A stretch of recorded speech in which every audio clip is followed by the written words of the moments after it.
Ce soir, j'ai le privilège d'introduire un homme de Dieu qu'on ne présente plus. J'ai l'habitude de dire, il est l'évidence de ce que la grâce de Dieu ne fait pas attention à l'âge. Et ce soir, nous avons la grâce d'avoir un serviteur de Dieu que Dieu utilise, non seulement au Bénin, mais dans la francophonie. Je répète, je suis un témoignage de la grâce qu'il y a sur sa vie. Et ce soir, j'ai le privilège d'introduire un homme sur lequel l'Esprit du Seigneur nous pose.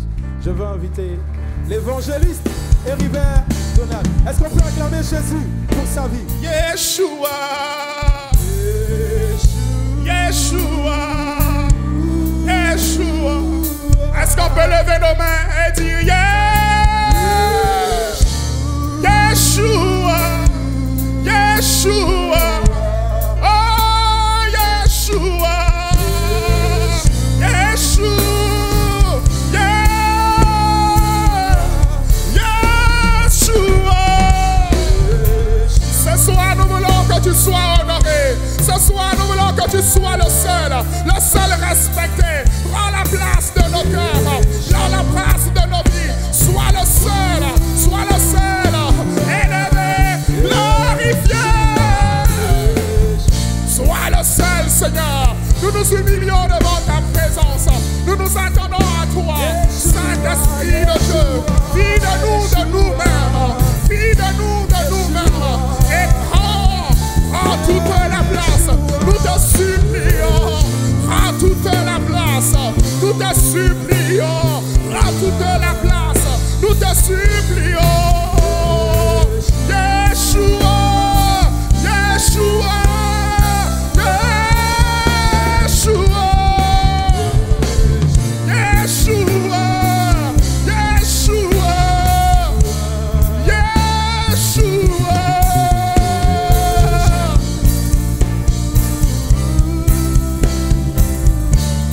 Il y a un seul nom qui a été donné aux hommes, par lequel ils peuvent être guéris, par lequel ils peuvent être transformés, par lequel ils peuvent être équipés, par lequel ils peuvent être totalement changés. Il y a un seul nom, c'est le nom de Jésus, le nom qui est élevé, qui est souverainement élevé, au-dessus de tous les noms, au-dessus de toute principauté, au-dessus de toute autorité, au-dessus de pouvoir.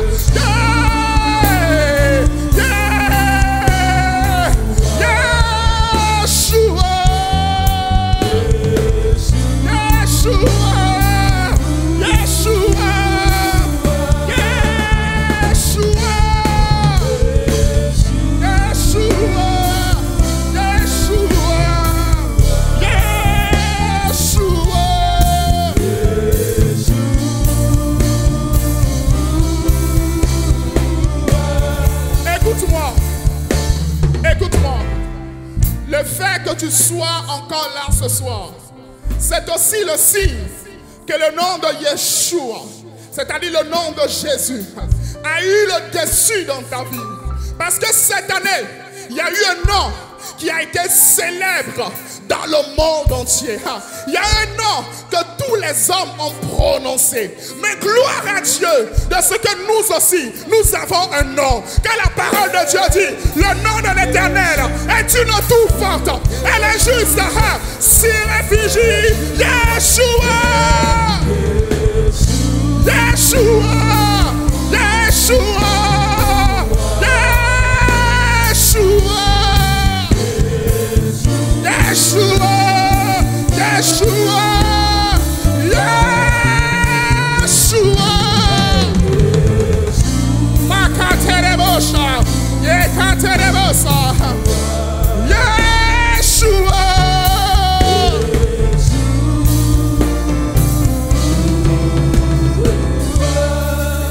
Il a dit dans sa parole, quand le Fils de l'homme sera élevé, il attirera tous les hommes vers lui. Seigneur, en ce lieu, en cette nuit, nous t'élevons au-dessus de tout. Nous te glorifions au-dessus de tout. Nous te glorifions au-dessus de nos sentiments, au-dessus de nos émotions, au-dessus de tout, au-dessus de l'atmosphère. Prends le contrôle. Sois le seul qui règne en ce lieu, qui règne dans nos vies, qui règne au travers de nous. Yeshua!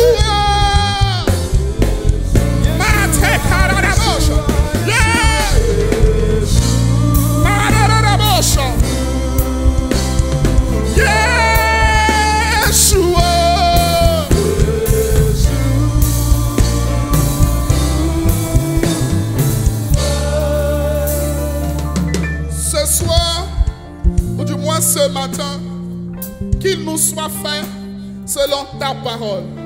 Qu'il nous soit fait selon les paroles prophétiques que tu as libérées. Qu'il nous soit fait selon ce que Jésus a prévu. Qu'il nous soit fait selon ce que tu as résolu dans ton plan divin.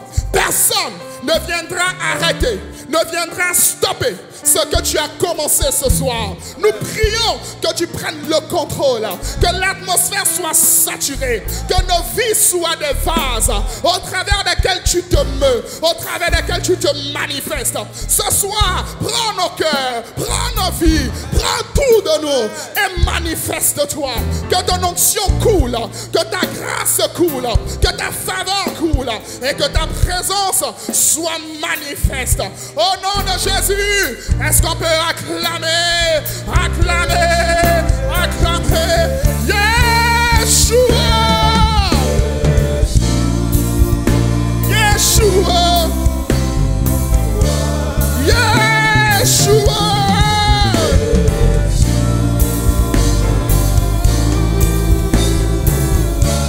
Yeshua.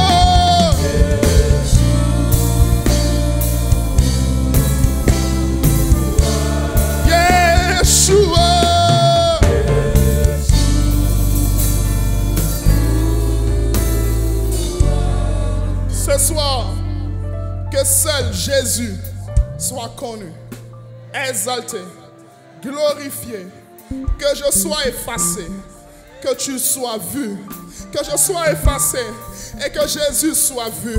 Délivre-nous ce soir de toute envie de nous faire voir, de toute envie d'exister, et que toi, Seigneur, tu puisses exister au travers de nos vies, au nom de Jésus. Est-ce que quelqu'un peut dire 3 fois Amen et acclamer le nom du Seigneur?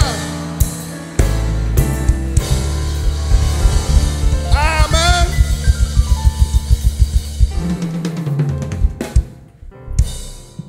Tu peux t'asseoir, gloire à Dieu. Une fois de plus, bonjour à tous, bienvenue à la nuit de la jeunesse 2020. Est-ce que quelqu'un peut crier fort accélération? Come on, est-ce qu'on peut crier fort accélération? Quelqu'un dit encore accélération. Quelqu'un dit encore accélération, merci. On va ouvrir nos Bibles dans Somme au chapitre 18, du verset 29 au verset 37. Somme chapitre 18, du verset 29 au verset 37. Parmi les questions que nous avons reçues, quelqu'un demandait pourquoi le thème accélération. La vérité, c'est que ce n'est pas moi qui choisis les thèmes de la nuit de la jeunesse, mais c'est le Saint-Esprit lui-même qui inspire, qui conduit, qui dirige ce programme. Et j'étais en retraite, je me souviens, en mai dernier, quand j'ai reçu cette pensée, quand j'ai reçu cette parole, et je l'ai notée directement dans mon agenda, et je savais que le Seigneur voulait nous parler à propos de cela en cette fin d'année. Amen. En cette NJ spéciale. Et je crois véritablement que personne d'entre nous ne sortira d'ici tel qu'il est rentré au nom de Jésus. On va prendre Somme chapitre 18, du verset 29 au verset 37. Je vais le lire ici dans la version Semeur. La Bible dit, tu fais briller ma lampe. Ô Éternel mon Dieu, tu illumines mes ténèbres. En cette fin d'année, que Dieu illumine tes ténèbres. La qualité de ton amen démontre ta foi. Je dis, la qualité de ton amen démontre ta foi. Il dit, avec toi, je me précipite sur une troupe bien armée. Grâce à toi, je franchis des murs. Parfaites sont les voies que prescrit l'Éternel et sa parole est éprouvée. Ceux qui le prennent pour refuge trouvent en lui un bouclier. Verset 32. Qui est Dieu, sinon l'Éternel, qui est un roc? C'est notre Dieu. C'est Dieu qui m'arme de vaillance. Il me trace un chemin parfait. Que Dieu te trace un chemin parfait en cette saison. Je dis que Dieu te trace un chemin parfait en cette saison. Grâce à lui, comme une gazelle, je cours et me maintient sur les hauteurs. C'est lui qui m'entraîne au combat et me fait tendre l'arc de bronze. Ta délivrance me sert de bouclier et ta main droite me soutient. Par ta sollicitude, tu me rends fort. Verset 37. Grâce à toi, j'avance plus vite. Mes jambes ne fléchissent pas. Quelqu'un a dit amen. Alors, c'est quoi l'accélération? On parle d'accélération lorsque ce qui devait prendre normalement 1 an, ce qui devait prendre normalement 2 ans, 5 ans, est fait automatiquement en quelques jours ou encore en quelques heures. On parle d'accélération lorsqu'il y a une augmentation de vitesse et qu'il y a une diminution de temps. Amen.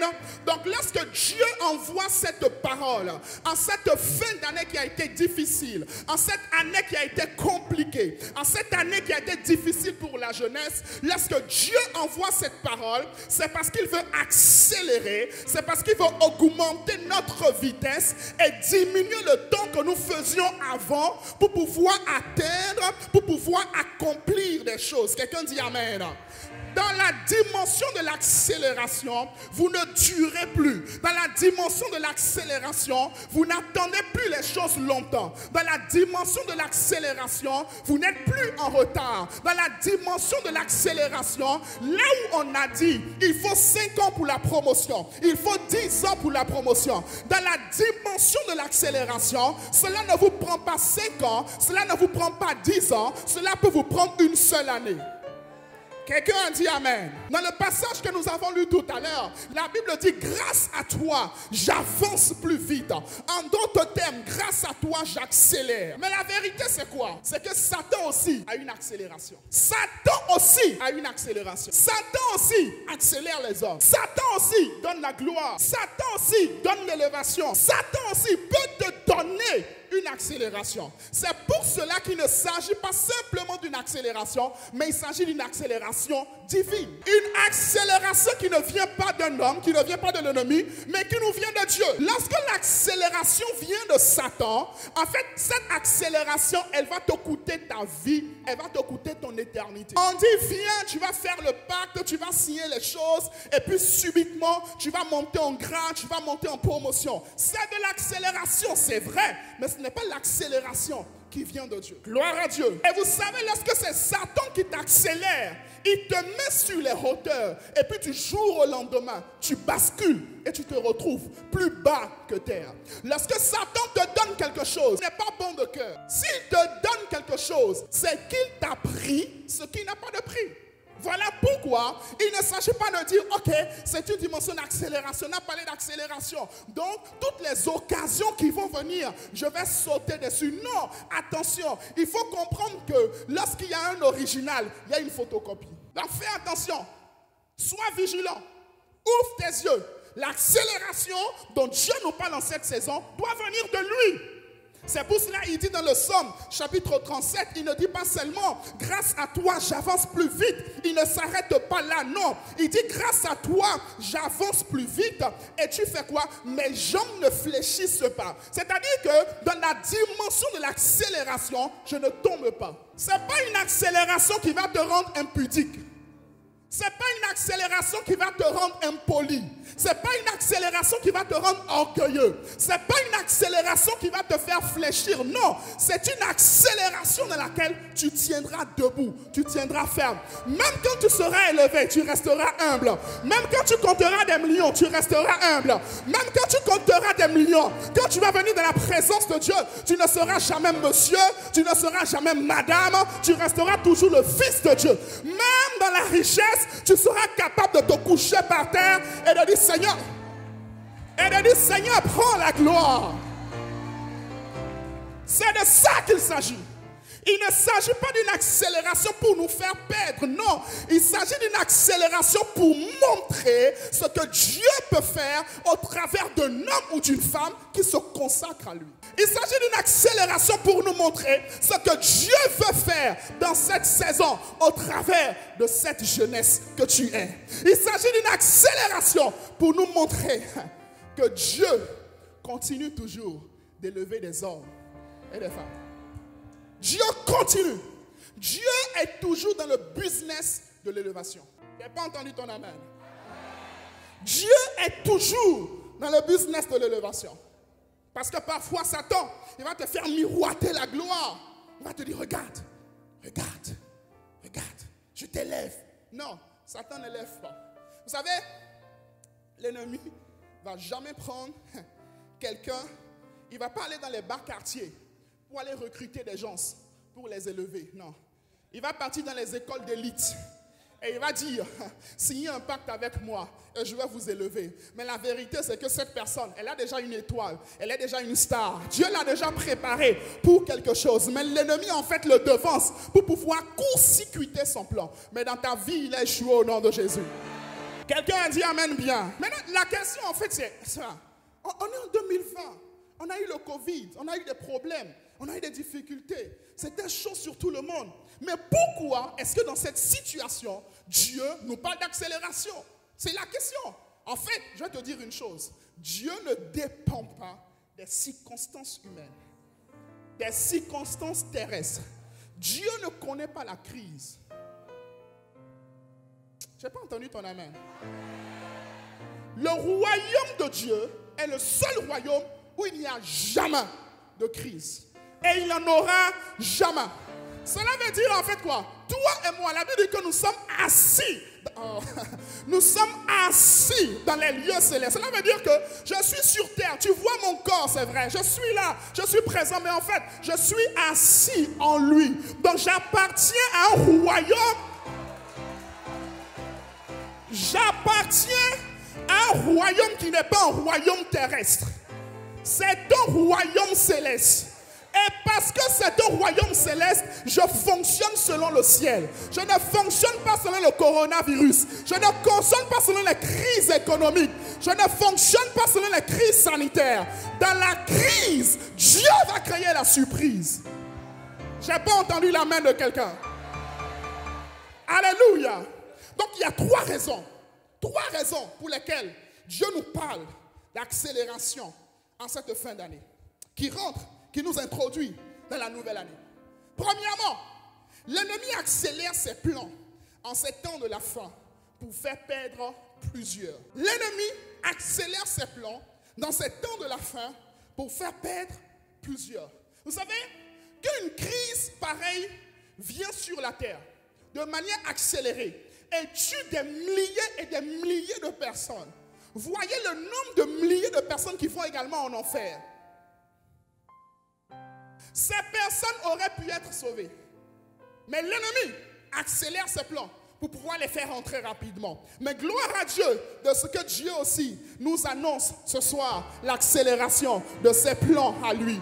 Et la bonne nouvelle, c'est que les temps et les circonstances ne sont pas contrôlés par Satan, sont contrôlés par Dieu. Selon Daniel chapitre 2, le verset 21, il dit, il est le maître des temps et des circonstances. C'est-à-dire quoi? Dieu est capable, dans un temps comme celui-ci, de sortir des chefs-d'œuvre qui reflèteront sa gloire. Et je suis en train de vous voir parmi ces chefs-d'œuvre ce soir. Deuxième raison, c'est que Dieu veut créer la surprise dans la crise. Note ça correctement. Je ne suis pas venu de moi-même ce matin. Note ça. Il m'a dit, je veux créer la surprise dans la crise. C'est-à-dire, il est temps que le monde sache. Il est temps que le monde reconnaisse. Il faut se demander, en fait, d'ailleurs c'est une parole. Il dit, le temps viendra où on verra la différence entre ceux qui me servent et ceux qui ne me servent pas. Donc il est temps que le monde regarde à nous et il se demande comment est-ce qu'ils font?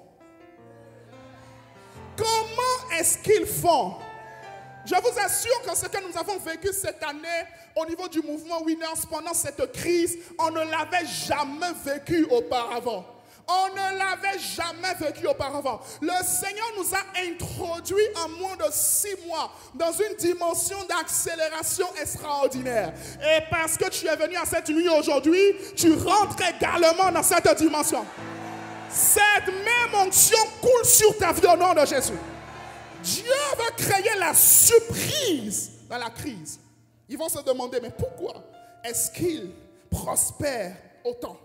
Rappelle-toi d'Ésaïe 60, versets 1 et 2, qui dit, voici les ténèbres ont couvert la terre, mais sur toi, sur moi, sur ton voisin de devant, de derrière, de gauche et de droite, et sur toi-même, l'Éternel se lève, sa gloire se lève. Je prie dans le nom de Jésus que dans ces temps de ténèbres, tu sois la lumière pour ta génération. Tu sois la lumière pour ton quartier. Que tu sois la lumière pour ta famille. Que tu sois la lumière pour ta nation. Que tu sois la lumière pour ta maison. Celui qui dit amen reçoit la parole.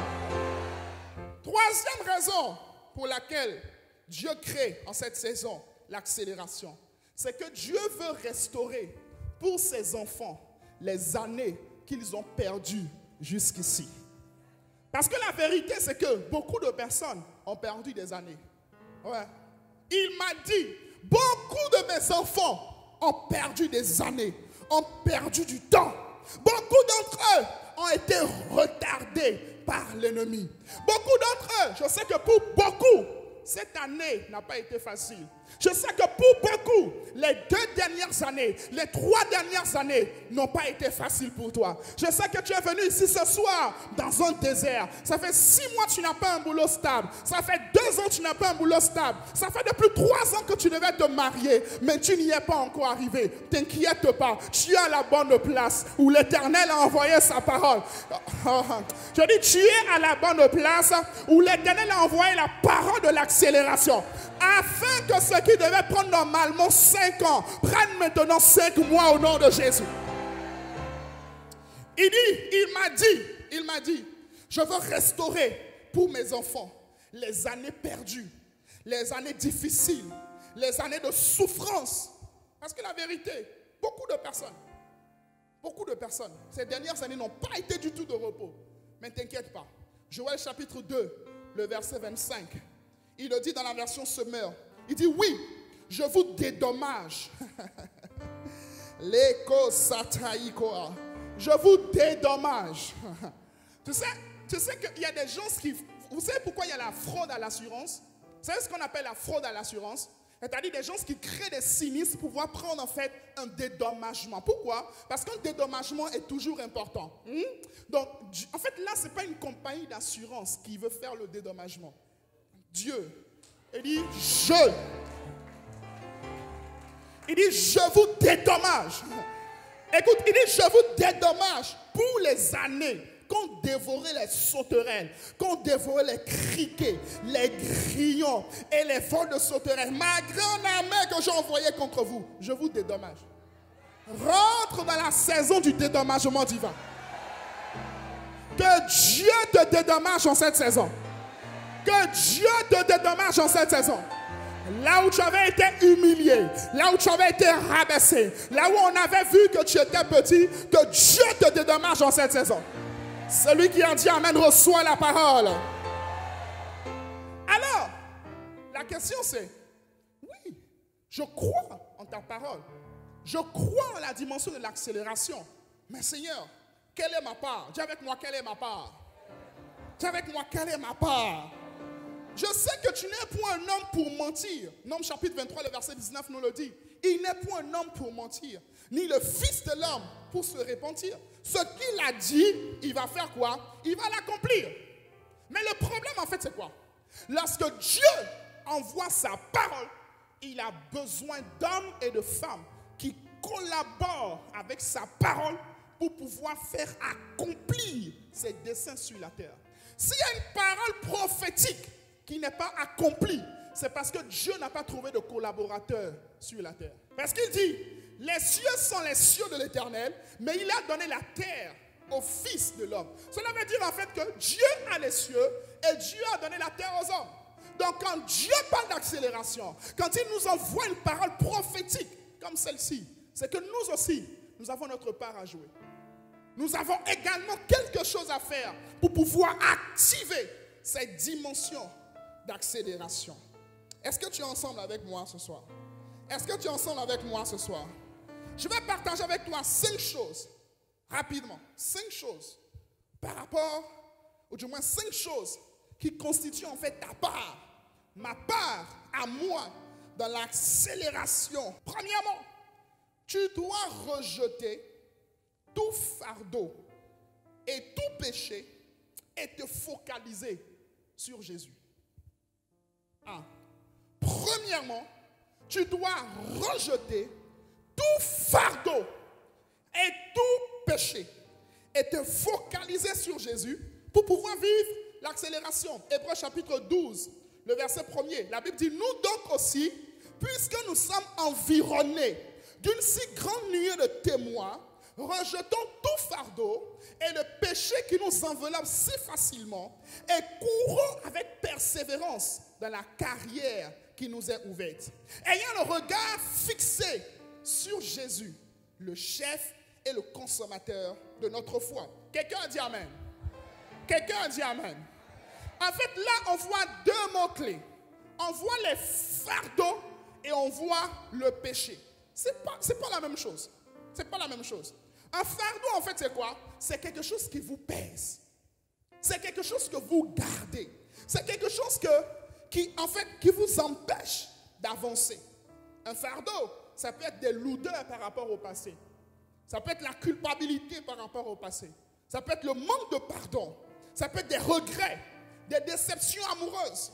C'est un fardeau. Ça peut être même des péchés que tu as faits qui ont déjà été pardonnés, mais que tu comptes encore dans le registre. Est-ce que je parle à quelqu'un? En fait, je vais t'illustrer dans le sac. Je vais t'illustrer en fait c'est quoi un fardeau. Tu vois ce sac, il est hyper lourd.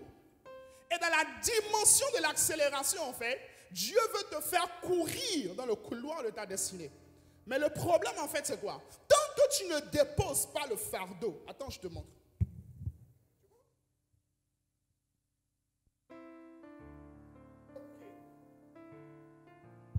Ok. Est-ce que tu es là? Est-ce que tu es là? En fait, tu as un fardeau qui est derrière toi. Cette culpabilité, cette religion, le fait de ne pas pouvoir accepter simplement parfois la grâce de Dieu, c'est un fardeau. Et il dit, venez à moi, vous tous qui êtes chargés et fatigués, et je vous donnerai du repos. Donc en fait, tant que ce fardeau il est derrière toi, tu ne pourras pas rentrer dans la dimension de l'accélération. Pourquoi? Parce que celui qui porte une charge ne peut pas courir. Est-ce que tu comprends ce que je dis? Celui qui porte une charge ne peut pas courir. Voilà pourquoi l'auteur du livre des Hébreux a dit, rejetez en fait toute forme de fardeau. Tout ce qui vous pèse, mettez cela sur Jésus. Quelle que soit sa nature, qu'on appelle blessure émotionnelle, blessure de l'âme, blessure du cœur, déposez sur Jésus. Ne gardez pas cela. On a trop de counseling aujourd'hui. Les counseling ne changent personne. Frère, j'ai constaté ça. J'ai fait des entretiens à des personnes des jours et des jours et des jours. Rien n'a changé. En fait, ce n'est pas l'entretien qui change. C'est le fait de venir à Jésus et dire maintenant, je dépose le fardeau. C'est tout. Est-ce que tu comprends ce que je dis? C'est le fait de venir à Jésus et dire, oh Seigneur, je suis fatigué en fait. Je suis fatigué. Vous savez, je lisais Luc 4, verset... Non, laisse ça là, laisse ça là. Je lisais Luc 4, verset 18. Je méditais alors que je priais. Et vous savez, dans la version parole vivante, il dit, il m'a oint pour annoncer aux captifs qu'ils peuvent être libérés. Ça fait la différence. Il n'a pas dit qu'il m'a oint pour annoncer aux captifs qu'ils sont libérés. Non. Il a dit, il m'a oint pour annoncer qu'ils peuvent. Cela veut dire que la liberté que Christ a accordée à la croix, tant que tu ne la saisis pas, tu ne l'as pas. En fait, c'est comme des gens qui sont dans des prisons avec des portes ouvertes.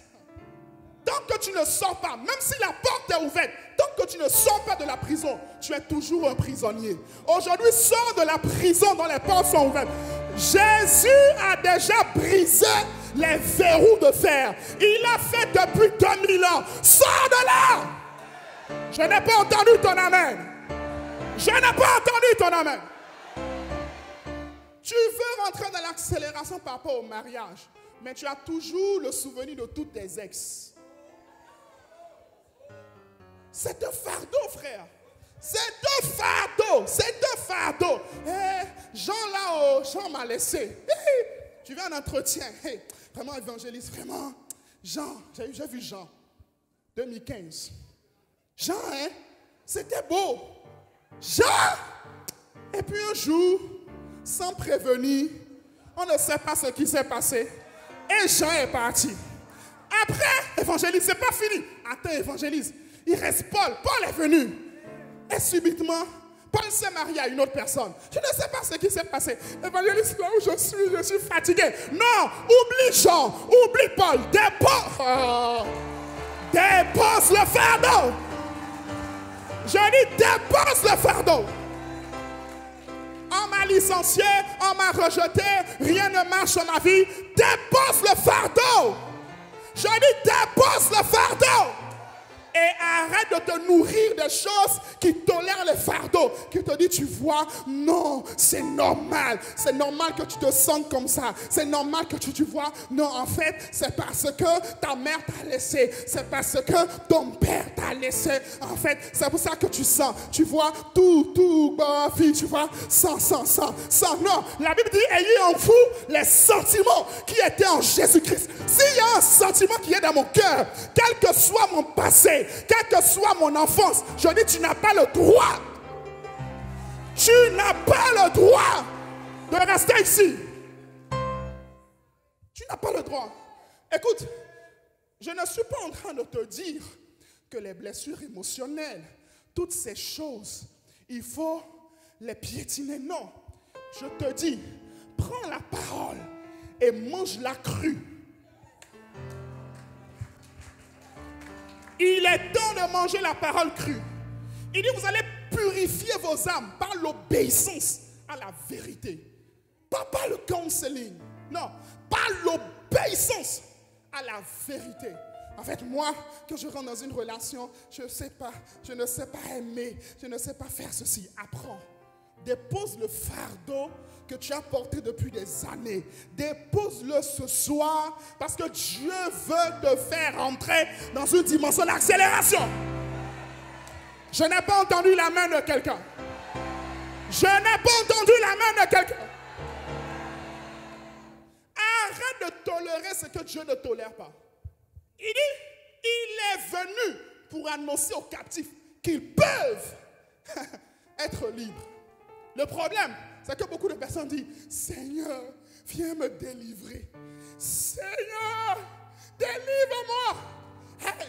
Et puis, tu vois, tu lis Romains 6 et tu dis, même Paul a dit, misérable que je suis, qui me délivrera de ce corps? Ton problème, c'est que tu as juste lu Romains 6, tu n'as pas lu 7, 8. Parce qu'il a dit Romains 8, verset 1, il n'y a plus de condamnation pour ceux qui sont... Il n'y a plus de condamnation pour ceux qui sont en Christ. Ne t'arrête pas, Romains 5. Pour dire non, tu vois, Paul aussi a dit, misérable que je suis, qui me délivrera de ce corps? Seigneur, délivre-moi. Et Dieu dit, j'ai déjà brisé les portes. J'ai déjà brisé les portes. Sors de là. Écoute, Dieu va ébranler les portes de la prison pour Paul et Silas. Mais ce sera toujours à Paul et Silas de marcher et de sortir.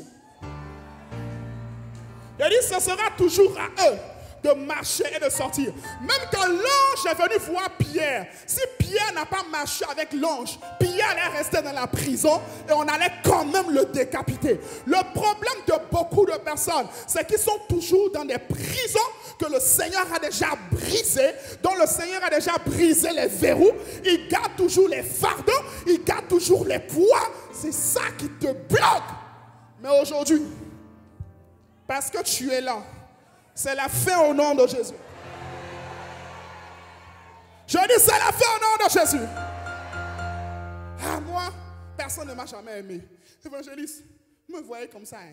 Je n'ai pas papa, je n'ai pas maman, je n'ai pas oncle, je n'ai pas tante.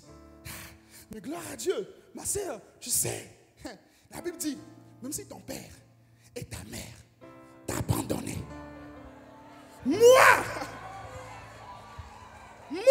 c'est pas moi qui parle, c'est Dieu. Il dit, moi, je ne t'abandonnerai plus. La présence de Dieu comble toute absence que tu as vue dans ta vie. Il dit, La présence de Dieu, comme toute absence, absence paternelle, absence maternelle, orphelinat, peu importe, c'est quoi ton enfance, peu importe, la présence de Dieu, il suffit de l'accepter, il suffit d'y croire, il suffit de marcher sur la parole et de ne pas marcher sur ses sentiments. Oublie tes sentiments, oublie tes émotions. Ne marche pas. La Bible dit, nous ne marchons pas par la vue, mais nous marchons par la foi. Quand il parle en fait de vue, il parle des 5 sens. Je ne marche pas par ce que je sens, non, ce que je sens. Parce que parfois, certaines personnes disent, mais j'ai été libéré. Pourquoi est-ce que je sens encore ça? Pourquoi est-ce que je sens encore cette attraction? La vérité, c'est que tu n'es pas ce que tu sens. Tu es ce que Dieu dit que tu es. Je n'ai pas entendu la main de quelqu'un. Je ne suis pas ce que je sens. Il peut encore m'arriver de sentir. Il peut encore m'arriver d'être attiré. Mais je ne suis pas ce que je sens. Je marche sur la parole de Dieu. Je marche sur la parole de Dieu. Je marche sur la parole de Dieu. Et qu'est-ce qui va se produire? Subitement, la parole m'aura tellement imbibé. Parce qu'il dit, lorsque vous demeurez en moi et que mes paroles demeurent en vous, c'est alors que vous porterez beaucoup de fruits. Donc en fait, la parole t'aura tellement rempli que subitement, c'est pas que tu produis des fruits, non, mais tu portes des fruits. C'est-à-dire que la parole va produire des fruits au travers de toi. Subitement, tes sentiments, là où tu sentais le rejet, l'abandon, la solitude. Ah, moi je suis seul au monde. Non, tu n'es pas seul au monde. Il dit, je ne t'abandonnerai point. Je suis avec toi. Voici, je suis avec vous tous les jours jusqu'à la fin. Quelqu'un a dit amen. Quelqu'un a donné un amen vibrant au Seigneur. Rejette les fardeaux pour rentrer dans la dimension de l'accélération. Rejette. Tu as trop toléré d'esprits bizarres par des fardeaux que tu portes, par des poids que tu portes. Tu as trop toléré. Il faut que matin tu te lèves et tu dis, toi là, qui me dérange, qui me pousse, aujourd'hui je viens contre toi. Au nom de l'Éternel des armées, je fais mon auto-délivrance. Écoute-moi frère, il y a des esprits dont personne ne peut te délivrer. I'm telling you the truth. Il y a des esprits où personne ne peut te délivrer. Ce n'est que toi-même qui peux te délivrer. Parce que tu es le premier prophète de ta vie. Et tu es le premier prophète de ta vie. Tu fais ta délivrance. Quelqu'un dit amen. Donc, rejette tout fardeau. Et ensuite, ce n'est pas seulement le fardeau. Il va dire le péché. Et il va dire quelque chose. Il dit, le péché qui nous enveloppe si facile. En fait, tu sais c'est quoi avec le péché? Le péché, quand tu commences, au début, c'est facile. Mais ensuite, c'est que tu as commencé simplement. Tu as maintenant du mal à t'en débarrasser. Je vais te montrer. Donne-moi le papier là. Ouais. Tout ça là, c'est maintenant que j'ai reçu les illustrations. Hein. Je cherchais dans mon esprit. Tu vois?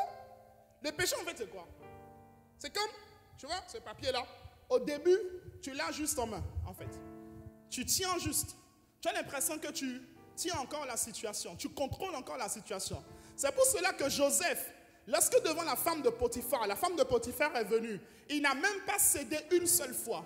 Parce qu'il savait que ça n'allait jamais être la seule fois. Il y a des une seule fois qui ne sont jamais la seule fois. Donc quand on vient te proposer une seule fois, tu refuses dès maintenant. Parce que tu sais que le péché en fait t'enveloppe. Si, facilement. Tu ne te rends pas compte. Il t'enveloppe. Il te prend. Il te prend en fait. Tu penses que tu contrôles la situation, mais en fait tu ne contrôles rien. Tu ne contrôles rien.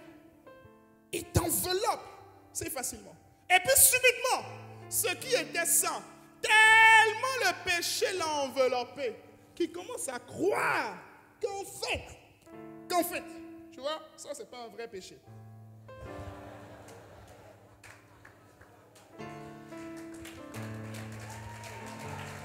Ça c'est pas un vrai péché. Parce qu'en fait, les péchés quand ils t'enveloppent, tu sais, ils changent carrément en fait ta nature. Tu commences maintenant par te définir par ce que tu fais. C'est là que tu commences à dire, je suis un impudique.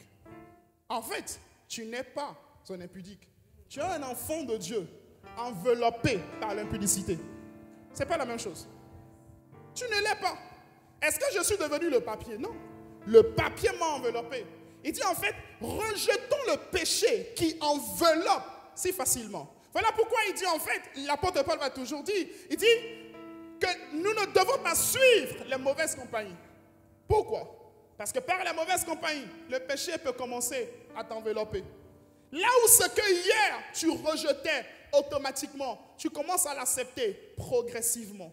L'adoption du péché est toujours progressive. Et il va rentrer en fait dans ta vie. Il va s'initier dans ta vie. Mais le problème en fait c'est quoi? Il faut que tu puisses t'en débarrasser pour pouvoir rentrer dans la dimension de l'accélération. Parce que écoute Joseph, si Madame Potiphar vient frapper à ta porte, c'est parce que en fait Pharaon bientôt viendra te chercher. Si Madame Potiphar vient frapper à ta porte, c'est parce que bientôt Pharaon viendra te chercher. Maintenant, si tu réponds à l'appel de Madame Potiphar, tu seras trop occupé pour répondre à l'appel de Monsieur Pharaon.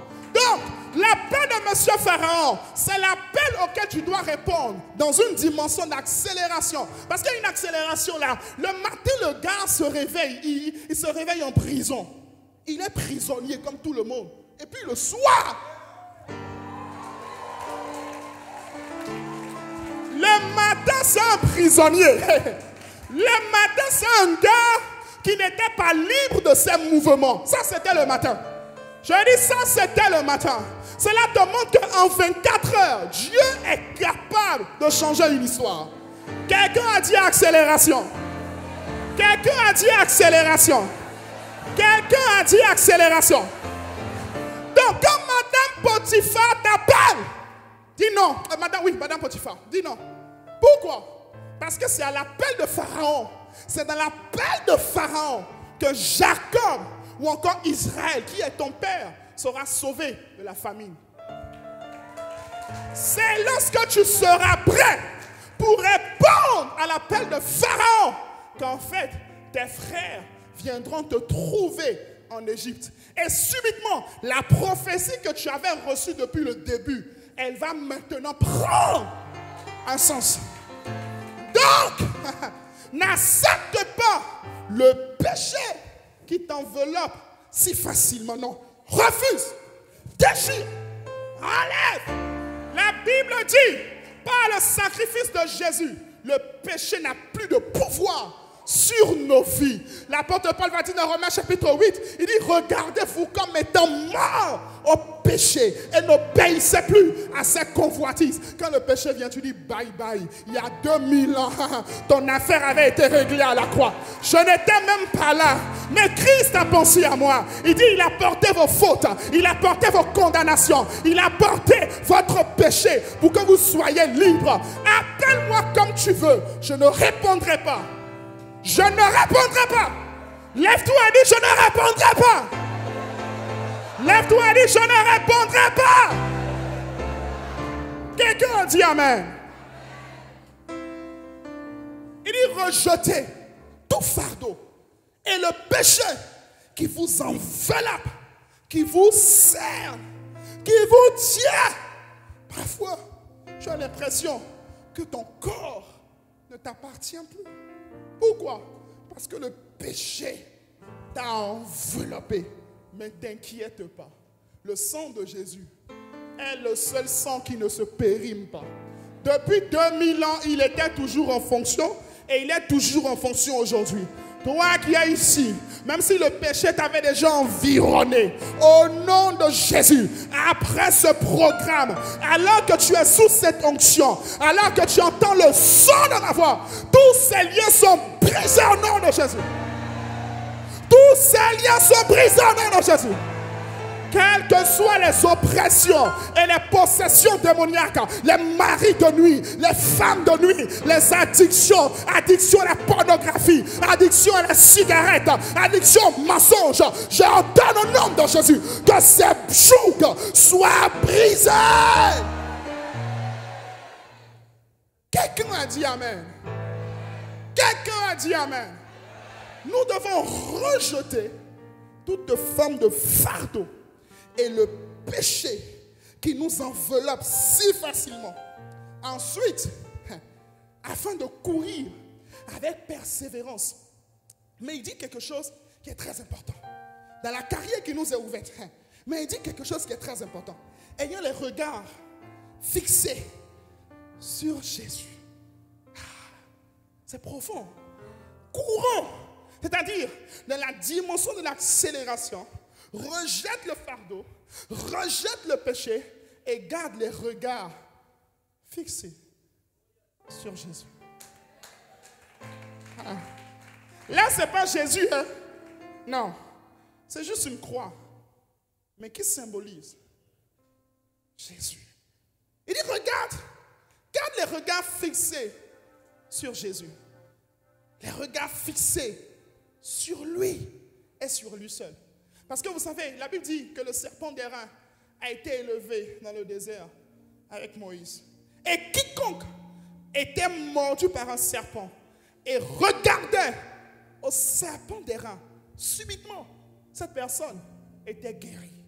Donc de la même manière, tout fardeau qui m'a enveloppé, tout péché qui m'a enveloppé, lorsque je regarde à Jésus, lorsque je fixe mes regards sur lui et sur lui seul, la Bible dit, l'auteur et le consommateur de notre foi, celui qui initie et celui qui prend également notre foi. Lorsque je regarde à lui, je peux continuer à courir dans la course. Mais lorsque tu commences à regarder aux hommes, parfois même aux hommes de Dieu, ton problème aussi c'est là. Je lui ai écrit une fois, il ne m'a pas répondu. Je l'ai appelé une fois, il ne m'a pas répondu. Frère, la Bible n'a jamais dit de regarder à moi. La Bible a dit de regarder à Jésus. Moi-même, je regarde à Jésus. Je dis, moi-même, je regarde à Jésus. J'aime beaucoup cette phrase de gospel. Il dit, si Jésus est le chemin, la vérité et la vie, en fait, je dois me contenter toujours d'être celui qui montre le chemin. Mais jamais, je ne serai le chemin. Quelqu'un a dit amen. Il dit, garde les regards fixés sur Jésus. Donc, en fait, tant que tu es focalisé sur Jésus, tout devient possible pour toi. Être focalisé sur Jésus également, c'est quoi? C'est également être focalisé sur l'éternité. De la dimension de l'accélération divine. Frère, là où nous allons tous finir, c'est l'éternité. C'est ça. Donc, tant que tu as ton regard qui est fixé dessus, rien ne peut t'arrêter. Rien ne peut te stopper. Rien ne peut te bloquer. Assurément, tu iras à bon port au nom de Jésus. Quelqu'un a dit amen correctement. Quelqu'un a dit amen correctement. Deuxième chose que tu dois faire, tu dois entendre et obéir à l'instruction de Dieu. Entendre et obéir à l'instruction de Dieu. Dans le premier miracle de Jésus, il y a eu une accélération divine. Aux noces de Canaan, la Bible dit que le vin manquait. Alors qu'est-ce que Jésus va faire? Il va produire du vin de manière accélérée. Tu sais, j'ai fait des recherches. Pour pouvoir faire du vin, normalement, il faut tout au moins 36 heures à 4 semaines pour un vin qui est léger. Et il faut entre 10 et 30 jours pour un vin qui est plus concentré. Et il faut plusieurs années pour un vin de valeur. Maintenant, écoute-moi. La Bible dit, Jésus leur dit, prenez de l'eau, mettez dans les vases. Donc, ils prennent de l'eau, ils mettent dans les vases, ok? Et puis, Jésus leur dit, prenez et allez servir. Peut-être, il s'est passé juste 2 secondes maximum entre le fait de prendre et le fait de servir.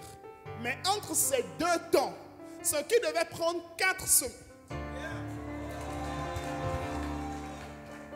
entre le temps où il devait prendre l'eau et servir, ce qui devait prendre 4 semaines, normalement, c'est passé en une fraction de seconde. Quelqu'un dit accélération.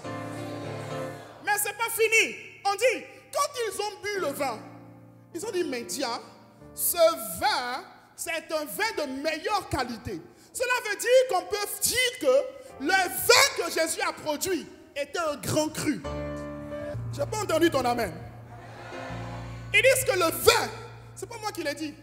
Donc, Jésus a produit un grand cru. Cela n'est pas une excuse pour l'alcoolisme. Okay. Donc, Jésus a produit un grand cru en l'espace d'une seconde. Ce qui devait prendre des années, il l'a fait en l'espace d'une seconde. Mais en fait, ce miracle-là, il tient en réalité en une seule parole que Marie a dite aux disciples qui étaient avec lui. Il dit, faites tout ce qu'il vous dira. Donc en fait, celui qui reçoit l'instruction de Dieu et qui marche selon l'instruction de Dieu, subitement, il rentre dans une saison d'accélération. C'est tout. Maintenant, le problème là, c'est quoi? C'est ton cerveau. C'est ton intelligence. Mais comment est-ce qu'on peut se prendre de l'eau? Attends. Jésus, are you serious? N'est-ce pas toi qui nous as dit puiser de l'eau dans les vases? Comment peux-tu nous dire, en bon français soutenu, on dit comment diantre ou bien quoi? Diantre peux-tu nous dire de servir de l'eau? Jésus, les gens attendent du vin. Jésus, c'est de l'eau que nous avons mis dans les vases.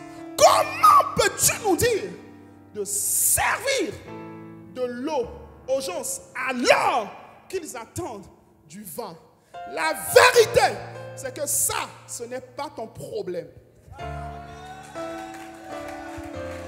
Parce qu'en fait, la Bible dit qu'il veille sur sa parole pour les autres.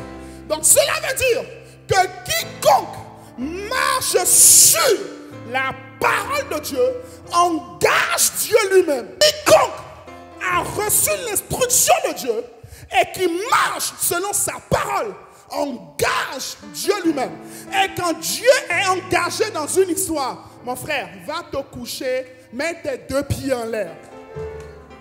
Je dis, va te coucher, mets tes deux pieds en l'air. Obéis simplement. Ça me rappelle l'histoire de Pierre. Pierre, c'est un gars que j'aime beaucoup dans la Bible. Il dit, Jésus, si c'est toi, ordonne que je vienne. Et puis, Jésus a dit, viens. Ok, je viens. Ok, je viens. Tu sais, il y avait Jean, il y avait Jacques, il y avait des gars que Pierre aimait dans le bateau. Tu sais, pour obéir aux instructions de Dieu parfois, tu dois apprendre à sortir de la barque des gens que tu aimes. Parce que parfois, des gens vont tellement t'aimer qu'ils vont vouloir te protéger. Dieu te dit, il va se mettre tel montant. Et puis les gens vont te dire, mais attends, tu as des problèmes. Je connais tes challenges. Non, prends ça et règle. Non, en fait, ils ne sont pas mauvais. Ils t'aiment tellement qu'ils veulent te protéger. Mais la vérité, c'est que les voies de Dieu sont toujours au-dessus des voies humaines. Donc dans la dimension de l'accélération divine, il faut pouvoir entendre Dieu. Parce que lorsque Pierre a entendu le vin et a sorti ses pieds du bateau, subitement, la loi de la pesanteur, la poussée d'Archimède, si tu n'as pas fait la physique, ce n'est pas mon problème. La loi de la pesanteur, la poussée d'Archimède, toutes les lois ont dit garde à vous. Parce qu'il y a une parole qui a été libérée. Et parce que la parole a été libérée, et il y a eu un homme qui a cru en la parole, subitement, l'eau qui était agitée devient un goudron. Et le gars, il peut poser ses pieds dessus et il peut marcher dessus. En 2021, je te vois marcher sur les eaux. Je dis, 2021, tu marcheras sur les eaux.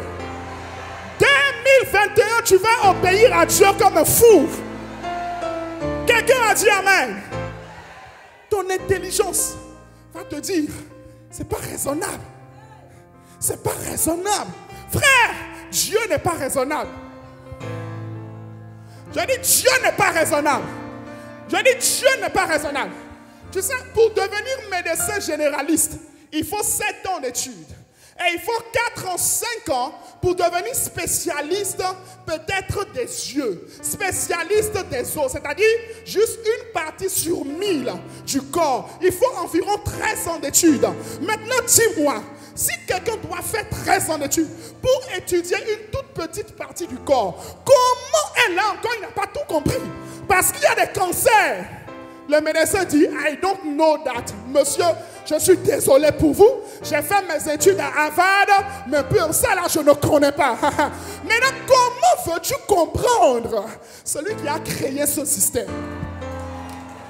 Non. Comment veux-tu comprendre? Écoute, il ne te demande pas de comprendre. Il te demande d'obéir. Ton problème, c'est que tu veux comprendre. Seigneur, pourquoi? Seigneur, pourquoi tu m'as dit ça? Seigneur, pourquoi tu m'as dit de semer? Seigneur, pourquoi tu m'as dit d'offrir? Seigneur, pourquoi tu m'as dit d'abandonner? Non, il ne t'a pas dit que tu vas comprendre. Va juste obéir. Obéis. Quand il a dit à Abraham, va sacrifier ton fils Isaac, il ne lui a rien expliqué. Parce que Dieu n'a pas besoin de t'expliquer. Quand on est esclave de Jésus, on n'a pas besoin d'explication, de compréhension, de démonstration, de A plus B plus C. Non, on obéit à sa parole. Que Dieu réponde sur nous en cette année un esprit d'obéissance. Afin de rentrer dans la dimension de l'accélération. Quelqu'un a dit amen bien. Troisième point.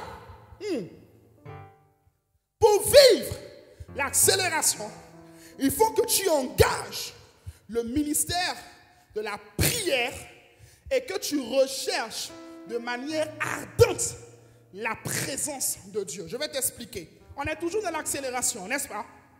Est-ce que vous êtes toujours avec moi? Ou bien on a fini, on va rentrer. Est-ce qu'on peut pousser encore un peu? On est là pour ça, n'est-ce pas? Ok. Daniel chapitre 1er, verset 21 à 23. La Bible dit, je parlais encore dans ma prière quand l'homme, Gabriel, que j'avais vu précédemment dans une vision, s'approcha de moi. Oh, j'aime le mot qui suit. D'un vol rapide. Fast and Furious même n'a pas égalé ça. Ça, c'est une autre dimension. En fait, même Fast and Furious s'est inspiré de ça. Il dit, il s'approcha de moi d'un vol rapide. Au moment de l'offrande du soir, il m'instruisit et s'entretenait avec moi. Donc, en fait, le point, c'est quoi? Alors que Daniel priait, la prière de Daniel a provoqué une accélération au niveau du ministère des anges pour venir lui apporter des réponses à des questions qu'il se posait depuis. Cela veut dire en fait quoi? Quiconque engage le ministère de la prière engage également dans sa vie les fruits de l'accélération. Alors que tu pries, il y a des vols rapides qui vont commencer à se faire. Est-ce que quelqu'un comprend ce que je dis? Tu sais ce qu'on appelle un vol rapide? Un vol rapide. Il vient d'un vol rapide. C'est-à-dire il ne traîne pas. Tu vois, les anges qui doivent te livrer tes colis, ils traînent sur le chemin parce que tu es en train de faiblir dans la prière. Ils ont besoin de carburant. Ta prière est le carburant qui produit l'accélération au niveau du ministère des anges. Quelqu'un a dit amen. Il dit, il va d'un vol rapide. Je prie cette année que des anges fassent des vols rapides pour venir te livrer des colis divins, pour venir te livrer le travail de manière surnaturelle. J'aime beaucoup donner ce témoignage. Vous savez, quand moi j'ai commencé à travailler, quand j'ai fini mon diplôme et tout, je suis allé à Abidjan, je suis revenu. Quand je suis revenu, tous mes promotionnaires, toutes les personnes avec qui j'avais étudié étaient devant moi parce que j'avais fait 1 an sans travail. Donc je cherchais un travail. Je soupirais après un travail. Et j'ai trouvé un travail de commercial. J'allais dans un village et tout. pour parler d'un produit. Et on devait être payé à 35 000 francs. Bac plus 3, licence. 35 000 francs. J'ai dit, ok, j'accepte. Donc j'ai pris le travail. J'ai fait 1 mois. Le jour où je finissais les 1 mois, on m'a licencié. J'ai dit, ok, il n'y a pas de problème. Mais avant que le travail là ne vienne, avant même que le salaire ne vienne, j'avais senti dans mon cœur, ce salaire-là, tu ne touches pas. Tu ne touches pas. J'étais en galère, tu ne touches pas. Donc quand j'ai pris l'argent, ce n'était pas un chèque, ils ont agrafé, ils ont écrit mon nom dessus. J'avais encore les agrafes dessus. Quand j'ai appelé mon père spirituel, j'ai dit, où est-ce que vous êtes? Ce salaire-là, je ne le touche pas. Je dois vous remettre ça. Donc je suis allé remettre, j'ai fait une offrande. Parce que c'était ce que j'ai senti dans mon cœur. Quand j'ai fini de faire ça, il y a eu comme une paix qui est rentrée dans mon cœur. À peine une semaine après, j'étais couché à la maison. Tu sais, quand tu obéis à Dieu et que tu pries, mon gars, tu es dans le repos. Quelqu'un a dit amen. Tu es dans le repos, tu vis la grâce en fait. J'étais à la maison, j'étais même en train de dormir. Et mon portable sonnait seulement, ça sonnait. Mon portable n'est jamais sur sonnerie, il est toujours sur silencieux. Non, ça sonnait, je n'entendais pas. Il sonne, je me réveille, qui m'a appelé? Un monsieur m'a appelé, il dit, où est-ce que tu es? En fait, je viens de parler de toi, hein, monsieur. Je t'ai recommandé, je t'ai trouvé un travail. Tu viens, il n'y a pas d'entretien, je n'ai pas déposé de CV, ni de lettre de demande, ni de lettre de motivation, ni de lettre de remotivation. Il dit, je t'ai trouvé un travail, tu viens, tu commences en même temps. Donc je prends ma moto, j'avais mis des tapettes, des sandales avec un simple bomba. J'ai arrivé dans le bureau, je n'avais même pas mis de costume. Ok, monsieur, oui, je suis là, d'accord? Ok, vous commencez lundi. Ok, voilà votre salaire, tout ça, c'est bon. Rien, comme ça. Non, je te dis la vérité, comme ça. Sans demande, sans difficulté, sans courir. Sans courir. Et depuis ce temps, jusqu'à aujourd'hui, par la grâce de Dieu, je n'ai jamais manqué de travail. Même quand je devais quitter le travail où j'étais, avant même que je ne quitte, Dieu avait déjà ouvert une autre porte dans laquelle je suis rentré. Et cette porte m'a permis aujourd'hui de faire le ministère comme je le fais aujourd'hui. Je prie pour quelqu'un que cette même grâce par rapport à la vie professionnelle coule sur ta vie au nom de Jésus. Coule sur ta vie au nom de Jésus. Frère, ce n'est pas logique. Il n'y a rien que Dieu va te dire qui est logique. Mais quand tu engages Dieu dans la prière, frère, il y aura des accélérations dans ta vie. Et ce n'est pas tout. Dans Nombre chapitre 17, tu sais, en préparant ce message, je me suis rendu compte que la Bible est tellement remplie d'histoires d'accélération. C'est extraordinaire. Dans Nombre chapitre 17, la Bible dit que Moïse a déposé le bâton de Aaron dans la présence de Dieu dans une seule nuit. Et écoute ce qui s'est passé. La Bible dit que dans la nuit là, est-ce que quelqu'un est là? Est-ce que quelqu'un est là? Est-ce que quelqu'un est là? Le bâton était sec. La Bible dit dans la même nuit, le bâton a poussé des boutons, a poussé des fleurs et a donné des fruits. C'est dans ta Bible. Nombre chapitre 17, verset 4. Mais il dit, dépose dans la tente d'assignation où je rencontre mon peuple. Donc en d'autres termes, dans ma présence. Ok? Et dans une seule nuit, le bâton qui était sec a donné des boutons, a donné des fleurs et a donné des fruits dans la même nuit. En fait, avant qu'un fruit ne sorte, il faut qu'il y ait d'abord un bouton. Et le bouton va se transformer en fleur. Et la fleur va donner un fruit. En fait, ce processus aurait dû prendre des semaines et des mois. En plus, le bâton est sec. Est-ce que ta vie est sèche? Est-ce que ta vie professionnelle, ta vie relationnelle est sèche? Ramène-la dans la présence de Dieu. Oh. Là, je t'ai perdu. Je dis, ramène-la dans la présence de Dieu. C'est possible que dans une seule nuit, que ta vie redonne des boutons, des fleurs et des fruits dans la dimension de l'accélération. Cela est ton partage maintenant au nom de Jésus. Je dis, cela est ton partage maintenant au nom de Jésus. Hey! Est-ce qu'on est ensemble? Est-ce qu'on est ensemble? Quatrième chose. Quatrième chose. Soupirer après l'onction du Saint-Esprit. Soupirer après l'onction du Saint-Esprit. 1 Roi 18, verset 46. La Bible dit, et la main de l'Éternel fut sur Élie, qui se saignit les reins et courut devant Achab jusqu'à l'entrée de Jezreel. Écoute, Achab n'avait pas un cheval. Achab avait un char. Et un char est conduit par des chevaux. Et j'ai fait des recherches. Un cheval a une vitesse moyenne de 88 km/h. Tu imagines? Un cheval a une vitesse moyenne de 88 km/h. Et Achab n'avait pas un seul cheval, il en avait plusieurs. Et la Bible dit qu'un homme comme Élie, fatigué, vieux, lorsque la main de l'Éternel s'est étendue sur lui, en d'autres termes, lorsque l'onction de l'Éternel reposait sur lui, il pouvait courir. Ça veut dire que Élie courait devant les chars. Si les chevaux ont pour capacité de courir à 88 km/h, ça veut dire que Élie, s'il courait devant, c'est qu'il courait tout au moins à 90 km/h. Imagine un homme qui court à 90 km/h. Imagine un homme naturel qui court à 90 km/h. N'est-ce pas la dimension de l'accélération? N'est-ce pas une accélération divine? Qu'est-ce qui fait cela? C'est lorsque l'onction de Dieu repose sur la vie de la personne. Voilà pourquoi 2021, tu dois soupirer après l'onction de Dieu. Tu dois soupirer après l'huile. Vous savez, physiquement, quand une machine se cale, qu'est-ce que tu fais? Qu'est-ce que tu fais? Tu mets l'huile. En fait, il y a des choses qui calent dans ta vie parce que tu n'as pas encore l'huile. Mais aujourd'hui, l'huile va couler.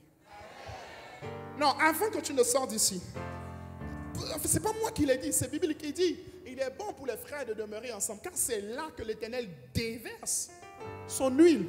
Je dis, si tu as la foi, tout ce qui est calé, bloqué dans ta vie, avant que tu ne sors d'ici, sera débloqué au nom de Jésus. 5e point, s'engager cette année.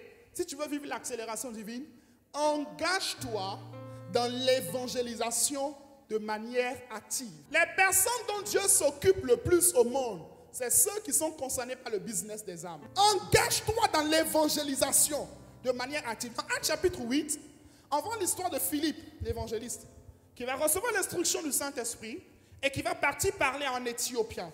D'ailleurs, ceux qui disent que ce sont les Blancs qui ont amené l'évangile en Afrique et que ce n'est pas l'esclavage, que nous sommes tous des bêtes, des aliénés. En fait, s'il vous plaît, l'Éthiopie est-il en Europe? Absolument pas. L'Éthiopie est en Afrique. Donc déjà dans Actes chapitre 8, environ 40 ou 50 ans après la résurrection de Jésus, l'évangile était déjà en Afrique. Oh, je n'ai pas entendu ton amen. Je n'ai pas entendu ton amen. Donc ce n'est pas une histoire d'esclavage. Non, nous ne sommes pas des esclaves, sinon que nous sommes des esclaves de Christ. Ce n'est pas une histoire de le blanc amener. Non, c'était déjà là. Quelqu'un a dit amen. C'était déjà là. Voilà pourquoi, frère, tu dois apprendre aussi. Ça, c'est une parenthèse que j'ouvre. Parce que vous savez, l'une des raisons pour lesquelles ce genre de théorie fonctionne et est en train de perdre beaucoup de jeunes, c'est parce que l'évolution de l'évangile en Afrique n'a pas été documentée comme cela est en fait par rapport aux autres continents. Est-ce que je parle à quelqu'un? En fait, tu vois, on ne voit pas exactement le terrain missionnaire, un peu comme l'apôtre Paul qui va partir en Grèce, qui va partir en Asie mineure, qui va partir à Rome, tout ça. On ne voit pas le terrain missionnaire en Afrique. Voilà pourquoi, chers amis, nous qui sommes dans cette génération où Dieu est en train de faire de grandes choses, il faut que nous laissions des écrits afin que les générations qui viendront après nous s'inspirent de ce que Dieu a fait dans nos vies et que plus jamais on ne les trompe. Quelqu'un a dit amen. Quelqu'un a dit amen. Mais voilà l'accélération dans ce passage. Acte 8, verset 39-40. La Bible dit, quand il fut sorti de l'eau, l'Esprit du Seigneur enleva Philippe et l'eunuque ne le vit plus. Tandis que joyeux, il poursuivait sa route. Philippe se trouva dans Azote. Et, remake, ils étaient à Gaza. Il a rencontré l'eunuque à Gaza, dans le désert de Gaza. Et la Bible dit que subitement, le gars s'est retrouvé à Azote. Entre Gaza et Azote, il y a environ 5025 km. Il y a environ 5025 km. Et lorsque vous devez parcourir ces distances normalement, vous devriez faire à 100 km/h, vous devriez faire environ 50 heures et 25 minutes. Mais en une seconde. Je ne sais pas si quelqu'un... En une seconde, la distance qui devait faire... En fait, pour te donner un peu une image, la distance Cotonou-Paris, ça fait 6000 km. Donc on dit Gaza à Azote, ça fait 5000 km. Donc environ la distance Cotonou-Paris. C'est-à-dire, tu fermes tes yeux. Tu les ouvres. Et tu es à la Tour Eiffel. Et quand j'étais en train de recevoir cette parole, le Seigneur m'a dit, je l'ai écrit dans mes notes, parole prophétique, il m'a dit, pour toutes les personnes qui sont en quête d'une opportunité de voyage cette année, engagez-vous de manière sérieuse dans l'évangélisation. Dieu, je le lis comme il m'a donné, il dit, Dieu donne des percées extraordinaires à ceux qui prennent soin des âmes, qui se préoccupent d'elles, car il n'y a rien de plus cher aux yeux de Dieu qu'une âme.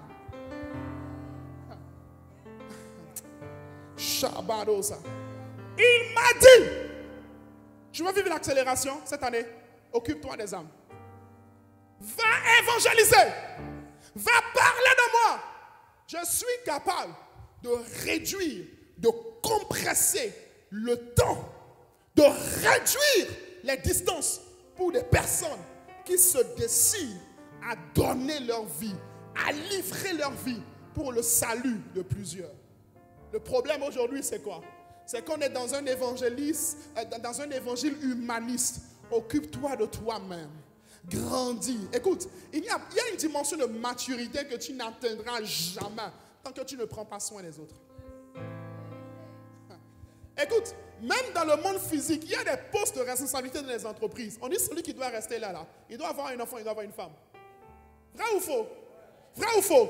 Il y a des promotions spirituellement dans le royaume. Tu ne l'as pas tant que tu n'es pas celui qui t'occupe des autres. Je n'ai pas entendu ton amen. Tant que tu n'es pas une personne qui t'engage à livrer ta vie pour les autres. Philippe l'a fait et il a vécu l'accélération divine. Cela veut dire que c'est un principe divin. C'est un principe. Si tu t'engages à prendre soin des autres, frère, Dieu ne va pas te laisser tomber. Je te dis la vérité. Dis, celui qui aime sa vie la perdra. Mais celui qui la perdra pour moi va la récupérer pour l'éternité. Voilà pourquoi je n'ai pas peur de donner mon temps. Je n'ai pas peur de me sacrifier. Je n'ai pas peur de réduire mes nuits de sommeil pour prendre soin, pour aider, pour parler. Parfois, je suis fatigué. Parfois, je suis là. Vous n'avez pas idée. Vous n'avez pas idée. Parfois, quand je dois faire un Zoom, j'ai travaillé toute la journée. Je suis fatigué. Je suis là, affaibli sur ma chaise. Je suis là, mais je dois prêcher. Je dois faire quoi? Je dois prêcher. Donc, en fait, je suis là.